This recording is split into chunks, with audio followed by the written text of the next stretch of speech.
हमारे लिए क्या नजर रखनी, क्योंकि 6 दिन की आप वैसे तो कह सकते हैं तेजी बन गई है, बड़ा पॉजिटिव मूव आ गया है, 700 पॉइंट की मूव आपको निफ्टी में आ गई है जो रीसेंट बॉटम था वहां से, और एक्सपेक्टेशन इसी की करें? देखो पहली चीज तो है कि व्यू तेजी का रखना है क्लियर कट है। सुबह भी बाय ऑन डिप्स आपने कहा यही बात हो रही थी कि व्यू क्या करना है, तेजी। अभी भी व्यू तेजी का ही है, तेजी के व्यू में कोई बदलाव नहीं। Got it. तेजी के व्यू में बदलाव नहीं है, लेकिन जो बदलाव है वो बताना चाहता हूँ। बदलाव क्या है, स्पीड धीमी पड़ेगी। आप है ना 17,000 पे तेजी अलग तरीके कर सकते हैं, 17,700-800 पर अलग तरीके से करते हैं, करेक्ट। और 17,700-800 आपके लिए एक बड़ा लेवल है, ठीक है ना, जहां पर आपका रुकना बनता है ना। हमारा पहला टारगेट 17,500-550 का था, दूसरा टारगेट 17,700-775 का था, 17,700 का दूसरा टारगेट भी कल एक तरह से आ ही गया। तो 17,700 17,800 आपकी दूसरी रुकावट की जगह है। इसको पार करके अब और आगे बढ़ने के लिए फिर आपको और कुछ नया मसाला चाहिए, नया ट्रिगर चाहिए, वो अमेरिका से चाहिए। हमारे पास देखो हमारे अपने ट्रिगर हैं, वो ठीक ठाक है, जिनको हम आगे डिस्कस कर लेंगे, लेकिन अब हमें और आगे बढ़ने के लिए यूएस से बढ़िया ट्रिगर्स चाहिए।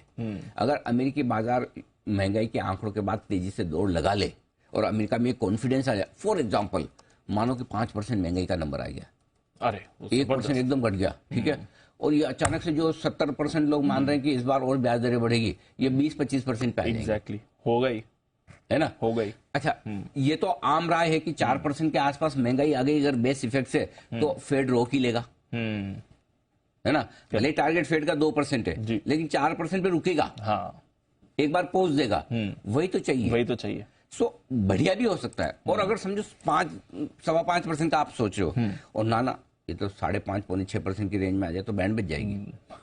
करेक्ट। हाँ, सो इसलिए ये नंबर्स बड़े इंपॉर्टेंट है। जब तक ये नंबर्स अब क्या आएंगे आपको पता है ना, मुझे पता है ना, अमेरिका वालों को पता है। सो जब आएंगे तब उस पर रिएक्शन देखेंगे, लेकिन तब तक तो आपका व्यू जो नहीं पता है उससे तो आप कैसे डिसाइड कर सकते? आपको तो डिसाइड उसी चीज से करना है जो पता है, और पता हमें ये कि ये इन चीजों को देखते हुए आपका व्यू तेजी का रखना। 2 चीजें ध्यान में रखनी, पहला 17,700 17,800 हल्की फुल्की रुकावट की जगह है, इसको पार करेंगे तो फ्रेश और बड़ी तेजी बनेगी, जिसके लिए शायद हमें गुरुवार तक का इंतजार करना पड़े। राइट। बढ़ने की स्पीड धीमी हो सकती है, लेकिन बढ़ेगी। बाय ऑन डिप्स की स्ट्रेटेजी अभी भी है और रहेगी। ओके। अगर अमेरिका के महंगाई के आंकड़े खराब भी आते हैं और उसकी वजह से 300 पॉइंट अगर निफ्टी घटता है तो फिर लेना है। ओके, अगर हमारा करेक्शन आता है तो फिर भी लेना है। समझ गया। 2 ही तरीका हो सकता है, अच्छे नंबर्स आए तो ऊपर लेना है, खराब नंबर्स आए तो नीचे लेना है। लेना पक्का है। ये क्लियर है। और कहां लेना है वो भी मैं आपको लेवल बता दूं, 17,350 17,425 अब आपके लिए रेंज ऊपर की तरफ शिफ्ट हो रहा है। हाँ, ठीक है, जिस रेंज पर फोकस करना है आजकल में। परसों के लिए रेंज अलग दूंगा नंबर्स देखने के बाद। आज और कल के लिए ये आपके लिए बहुत स्ट्रॉन्ग सपोर्ट रेंज है, ये नहीं टूटने वाला है। अगर ग्लोबल मार्केट्स में किसी वजह से कमजोरी आए तब भी आपको ये एंट्री पॉइंट है। और बैंक निफ्टी पर 40,000 40,200 बहुत स्ट्रॉन्ग सपोर्ट रेंज है, वो आसानी से टूटने वाला नहीं। ये थोड़ा सा पोजिशनल ट्रेडर्स के लिए, आज वालों के लिए अलग से नंबर्स आएंगे, डेटा आएंगे। तो अब ये आपकी स्ट्रेटेजी क्लियर है। मन में ये बिठा लो कि 200-300 पॉइंट की कभी कमजोरी आएगी तो मुझे वो खरीदना है ना। और खास तौर से उन लोगों को खरीदना है जो 17,000 में नहीं ले पाए, 17,000 के नीचे नहीं ले पाए, क्योंकि यार हमारा तो मिस हो गया।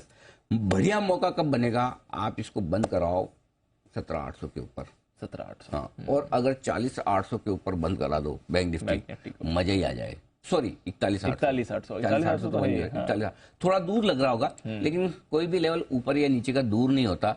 आने में कभी भी नीचे के लेवल भी आ सकते हैं, ऊपर के भी आ सकते हैं। सो डायरेक्शन क्लियर है, व्यू क्लियर है, बाय ऑन डिप्स की स्ट्रेटेजी है। धीमे धीमे आपको मार्केट को उस हिसाब से अप्रोच करना है। डे ट्रेडर्स के लिए इंपॉर्टेंट रुकावट के लेवल पर आपको बेचते भी रहना है, वापस सिंगल्स लेते रहो, है ना। और जो पोजिशनल ट्रेडर है उनको गिरावट में खरीदे। कल भी अपनी बात हो रही थी कि 17,600 के नीचे नहीं बंद होंगे, फाइनली आप देखिए आई गए। 40,800 के नीचे बंद नहीं होंगे, बंद 40,800 के आसपास आई गए आप ऊपर। सो आई थिंक मार्केट लेवल्स को रेस्पेक्ट कर रहा है, ऊपर की तरफ भी नीचे की तरफ भी, तो स्ट्रेटेजी उस हिसाब से परफेक्ट बनेगी आज भी। ठीक है, गॉट इट।